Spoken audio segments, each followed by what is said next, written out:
અખિલ ગુજરાત લોહાણા સમાજનું આગામી 29 સપ્ટેમ્બરે વીરપુરમાં મહાસંમેલન યોજાશે। આ સંમેલનમાં મુખ્ય મુદ્દો શું છે તે અંગે અખિલ ગુજરાત લોહાણા સમાજના નવનિર્વાચિત પ્રમુખ જીતુભાઈ લાલે પ્રેસ કોન્ફરન્સ યોજી જણાવ્યું। કહ્યું કે ભારતમાં ક્યાંય પણ લોહાણા વસતો હોય તેનું મૂળ ગુજરાત હોય।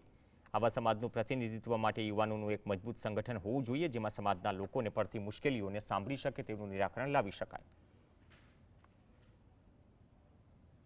અખિલ ગુજરાતની એક જનરલ બોર્ડ સભા છે, એમાં મુદ્દાઓ એજન્ડા વાઇઝ એની ચર્ચા થશે, નિર્ણય થશે અને પછી નવા પ્રમુખ તરીકેની વરણી થશે। એ સંમેલન છે એ વરણી બાદ એ સંમેલન પહેલીવાર ગુજરાતમાં થઈ રહ્યું છે, જેમાં હજારોની સંખ્યામાં સમગ્ર ગુજરાતમાંથી લોહાણા જ્ઞાતિના સૌ ભાઈઓ બહેનો બાળકો ઉપસ્થિત રહેવાના